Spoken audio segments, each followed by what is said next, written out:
एक छोटे से गांव के किनारे मिट्टी के एक पुराने से घर में रहता था अमन। उसके पास न जमीन थी न पैसा, लेकिन उसके पास एक चीज थी जो बहुत कम लोगों के पास होती है, ईमानदारी और मेहनत। अमन दिन रात मेहनत करता, कभी खेतों में मजदूरी, कभी जंगल से लकड़ियां काटकर बाजार में बेचता, लेकिन फिर भी उसकी जिंदगी में गरीबी कम नहीं होती थी। उसकी जिंदगी में अगर कोई सच्चा साथी था तो वो था उसका वफादार कुत्ता ब्रूनो। ब्रूनो, आज भी बस इतना ही कमा पाया, लेकिन चिंता मत कर, एक दिन सब ठीक हो जाएगा। ब्रूनो जैसे अमन की हर बात समझता था। वो धीरे से अपनी पूंछ हिलाता और अमन के पास बैठ जाता। उस रात आसमान में काले बादल थे और हवा में एक अजीब सी बेचैनी थी। अमन को अगले दिन बाजार में लकड़ियां बेचनी थी, इसलिए वो रात में ही जंगल की तरफ निकल पड़ा। घना जंगल, चारों तरफ अंधेरा, पेड़ों के बीच से गुजरती हवा की डरावनी आवाज। लेकिन अमन को डर नहीं लगता था, क्योंकि उसके साथ था उसका वफादार साथी ब्रूनो। अचानक ब्रूनो एक पुराने बरगद के पेड़ के पास जाकर जोर जोर से भौंकने लगा। अमन हैरान हो गया। क्या हुआ ब्रूनो? यहाँ क्यों भौंक रहा है? कुछ दिखा क्या? जब अमन ने जमीन को गौर से देखा तो उसे मिट्टी के नीचे कुछ लोहे जैसा चमकता हुआ दिखाई दिया। उसका दिल तेजी से धड़कने लगा। अमन ने लकड़ी से मिट्टी हटानी शुरू की और कुछ ही पलों बाद मिट्टी के अंदर से निकला एक पुराना लोहे का संदूक। रात के घने जंगल में पुराने बरगद के पेड़ के नीचे अमन और उसका वफादार कुत्ता ब्रूनो उस रहस्यमयी लोहे के संदूक के सामने खड़े थे। अमन के दिल की धड़कन तेज हो चुकी थी। उसने कभी अपनी जिंदगी में इतना बड़ा संदूक नहीं देखा था। ब्रूनो, पता नहीं इसमें क्या होगा। अमन ने धीरे धीरे उस संदूक की जंग लगी कुंडी को पकड़कर खींचा। पहले तो वो खुला ही नहीं, लेकिन जब अमन ने पूरी ताकत लगाई, चर, संदूक का ढक्कन धीरे धीरे खुल गया। जैसे ही ढक्कन खुला, अंदर से सोने के पुराने सिक्के, चमकदार गहने और चांदी के बर्तन दिखाई देने लगे। चांदनी की हल्की रोशनी उन सिक्कों पर पड़ रही थी और पूरा संदूक चमक रहा था। अमन की आंखें हैरानी से फैल गईं। हे भगवान, इतना सारा खजाना! लेकिन अमन लालची इंसान नहीं था। उसके मन में सबसे पहला ख्याल आया, इस खजाने का सही इस्तेमाल कैसे किया जाए। ब्रूनो, अगर ये खजाना सच में हमारा है तो मैं इससे अपनी किस्मत नहीं बल्कि पूरे गांव की किस्मत बदल दूंगा। ब्रूनो खुशी से अपनी पूंछ हिलाने लगा, जैसे उसे भी अमन पर गर्व हो रहा हो। लेकिन अमन को ये नहीं पता था कि जंगल में वो अकेला नहीं था। कुछ दूरी पर एक पेड़ के पीछे खड़ा एक आदमी ये सब कुछ देख रहा था। उसकी आंखों में लालच साफ दिखाई दे रहा था। वो आदमी था राघव, गांव का सबसे चालाक और लालची इंसान। तो ये बात है, अमन को खजाना मिल गया। अब देखता हूँ ये खजाना उसके पास कैसे रहता है। राघव चुपचाप अंधेरे में गायब हो गया और अमन को जरा भी अंदाजा नहीं था कि उसकी जिंदगी का सबसे बड़ा इम्तिहान अब शुरू होने वाला था। जंगल की ठंडी रात और बरगद के पेड़ के नीचे पड़ा वो रहस्यमयी संदूक। अमन कुछ देर तक उसे देखता रहा, जैसे यकीन ही नहीं हो रहा था कि किस्मत ने उसके सामने इतना बड़ा मौका रख दिया है। लेकिन अमन जानता था, अगर ये खजाना गलत लोगों के हाथ में चला गया तो गांव में मुसीबत आ सकती है। ब्रूनो, हमें ये संदूक अभी घर ले जाना होगा, सुबह होने से पहले। अमन ने पूरी ताकत लगाकर संदूक को उठाने की कोशिश की। वो बहुत भारी था, लेकिन अमन हार मानने वालों में से नहीं था। आखिरकार उसने संदूक को रस्सी से बांधा और धीरे धीरे उसे घसीटते हुए गांव की तरफ चल पड़ा। ब्रूनो उसके साथ साथ चल रहा था, हर आवाज पर सतर्क। रात और भी गहरी हो चुकी थी। पेड़ों के बीच से आती हवा की आवाज और सूखे पत्तों की सरसराहट पूरे जंगल को डरावना बना रही थी। अचानक ब्रूनो जोर से भौंकने लगा। क्या हुआ ब्रूनो? अमन ने पीछे मुड़कर देखा, लेकिन अंधेरे में कुछ साफ दिखाई नहीं दिया। उसे लगा शायद कोई जंगली जानवर होगा, लेकिन सच्चाई कुछ और थी। जंगल के उसी रास्ते पर थोड़ी दूरी पर पेड़ों की आड़ में छिपकर राघव अमन का पीछा कर रहा था। उसकी नजर उस संदूक पर थी। इतना बड़ा खजाना और वो भी एक गरीब आदमी के हाथ में? नहीं अमन, ये खजाना अब मेरा होगा। राघव चुपचाप अमन के पीछे पीछे चलने लगा और मौका ढूंढने लगा कि कब वो उस संदूक को छीन सके। लेकिन उसे ये नहीं पता था कि अमन के साथ सिर्फ ब्रूनो ही नहीं, किस्मत भी चल रही थी।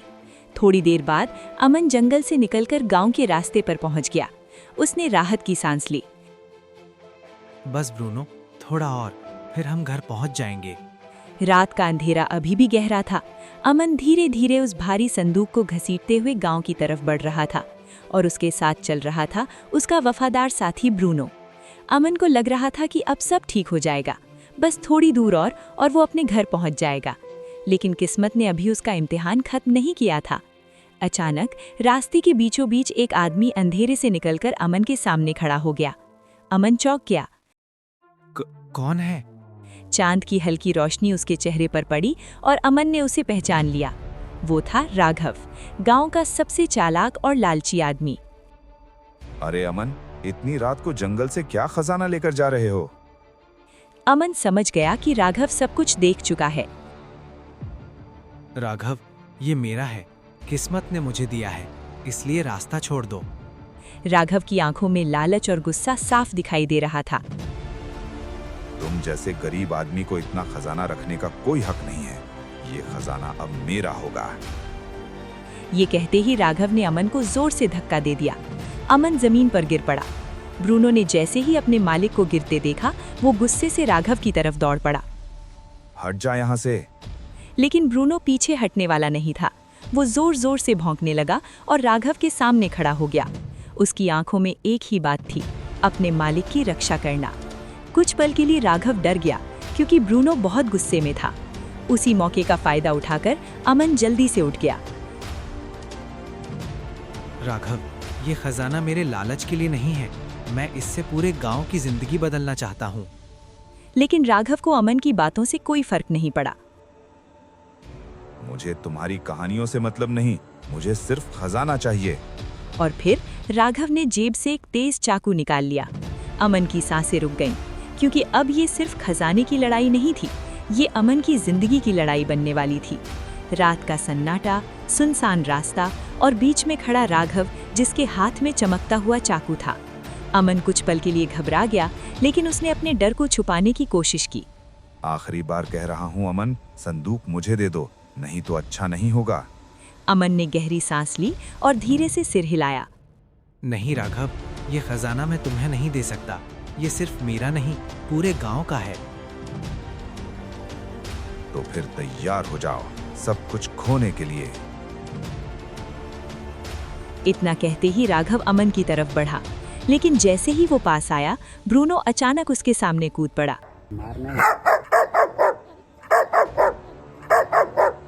ब्रूनो जोर जोर से भौंकने लगा और राघव के हाथ पर झपट पड़ा। चाकू राघव के हाथ से छूटकर जमीन पर गिर गया। ये कुत्ता। ब्रूनो ने अमन की जान बचाने के लिए पूरी ताकत लगा दी थी। राघव घबरा गया और पीछे हटने लगा। राघव, लालच इंसान को अंधा बना देता है, अभी भी समय है, यहाँ से चले जाओ। राघव ने कुछ पल अमन और ब्रूनो को देखा। उसे समझ आ गया कि आज वो इस खजाने को नहीं ले पाएगा।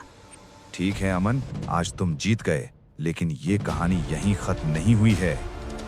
ये कहकर राघव अंधेरे में गायब हो गया। अमन ने राहत की सांस ली।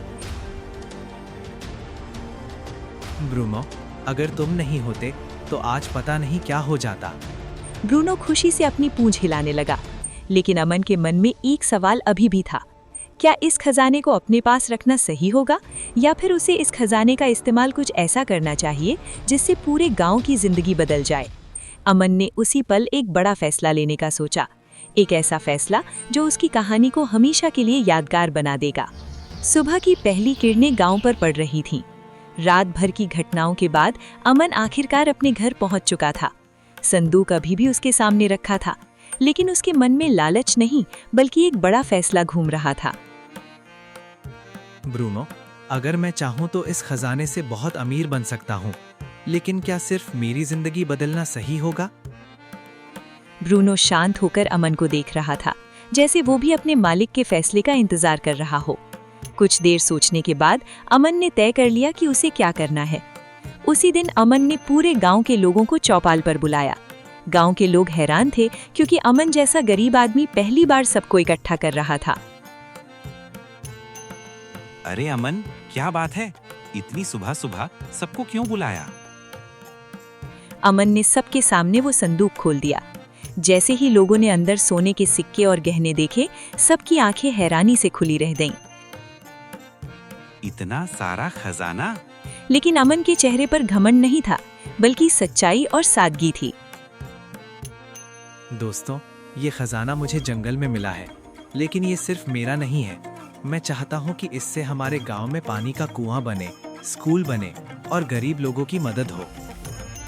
अमन की ये बात सुनकर पूरे गांव में सन्नाटा छा गया, क्योंकि इतनी दौलत मिलने के बाद भी अमन ने उसे अपने लिए नहीं, बल्कि सबके लिए चुना था। कुछ ही महीनों में गांव पूरी तरह बदल गया। नया कुआं बना, बच्चों के लिए स्कूल बना और गांव में खुशहाली लौट आई। एक दिन दूर खड़ा राघव ये सब देख रहा था। उसे पहली बार एहसास हुआ कि जिंदगी भर लालच में उसने जिंदगी में कितना कुछ खो दिया। शायद असली खजाना सोना नहीं, अमन जैसा दिल होता है। और उस दिन के बाद अमन सिर्फ एक गरीब आदमी नहीं रहा, वो बन गया पूरे गांव की उम्मीद। और उसका सबसे बड़ा साथी हमेशा की तरह उसके साथ खड़ा था, ब्रूनो। इस कहानी की सबसे बड़ी सीख यही है, दौलत इंसान को महान नहीं बनाती, इंसान अपनी नीयत से महान बनता है। अगर दिल साफ हो तो छोटी सी किस्मत भी पूरी दुनिया बदल सकती है। अगली कहानी में अपना नाम चाहते हो तो अपना नाम कमेंट करो। जिस नेम पर ज़्यादा लाइक होगा वही कहानी में नाम यूज हो। और कहानी कैसी आपको लगी ये भी बता दो। कहानी को बनाने में 15 दिन से 20 दिन लगते हैं। ठीक है, तो अब नाम कमेंट करो और मिलते हैं भाई तुम्हारे नाम के साथ। जिस नाम पर ज़्यादा होगा लाइक, उसी नाम को यूज करेंगे कहानी में। Bye bye.